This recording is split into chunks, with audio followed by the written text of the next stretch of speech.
राज्यातील बाजार समितीच्या बळकटीकरणासाठी शासन प्रयत्नशील आहे। त्यासाठी आशियाई बँकेकडून 500 कोटी रुपयांचं कर्ज घेतलं जाणार आहे, अशी माहिती पणन मंत्री जयकुमार रावळ यांनी दिली। जगातील सर्वात मोठी बाजार समिती महाराष्ट्रातील वाढवण बंदराजवळ उभारली जाणार आहे, अशी माहितीही पणन मंत्र्यांनी दिली।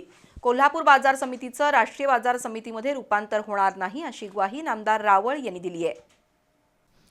राज्याचे पणन मंत्री जयकुमार रावळ आज कोल्हापूर दौऱ्यावर आले होते। कोल्हापूर बाजार समितीला त्यांनी भेट दिली। त्यानंतर त्यांनी पत्रकारांशी संवाद साधला। राज्यातील बाजार समित्यांचं बळकटीकरण केलं जाणार आहे, त्यासाठी आशियाई बँकेकडून 500 कोटी रुपयांचं कर्ज घेतलं जाईल। त्याबाबतचा प्रस्ताव अंतिम टप्प्यात असल्याची माहिती त्यांनी दिली। नागपूर आणि मुंबई बाजार समितीचं राष्ट्रीय बाजार समितीमध्ये रूपांतर केलंय।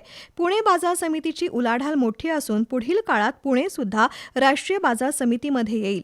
मात्र कोल्हापूरसह राज्यातील इतर बाजार समित्यांचं राष्ट्रीय बाजार समितीमध्ये वर्गीकरण होणार नसल्याचं नामदार रावळ यांनी सांगितलं। जगातील सर्वात मोठी बाजार समिती महाराष्ट्रात उभारली जाणार आहे।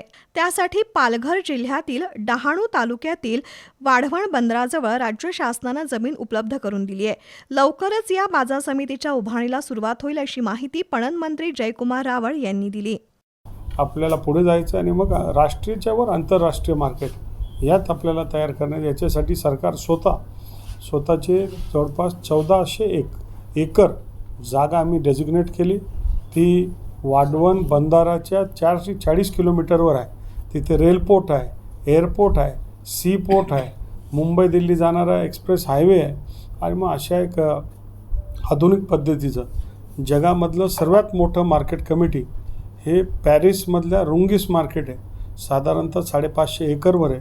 पण महाराष्ट्र सरकारने ठरवलं आहे की भारतातलं सर्वात मोठं आणि विश्वातलं सर्वात मोठी मार्केट कमिटी, कारण शेतकऱ्यांना केंद्रबिंदू ठेवून काम करणारे सरकार आहे आणि म्हणून एक मोठं मार्केट कमिटी आपण तयार करणार। त्याच्यासाठी बाजार समितीला शेतकरी हितासाठी आणि उत्पन्न वाढवण्यासाठी नाविन्यपूर्ण उपक्रम आणि प्रकल्प राबवण्यासाठी विशेष अनुदान देण्याचा प्रस्ताव विचाराधीन आहे।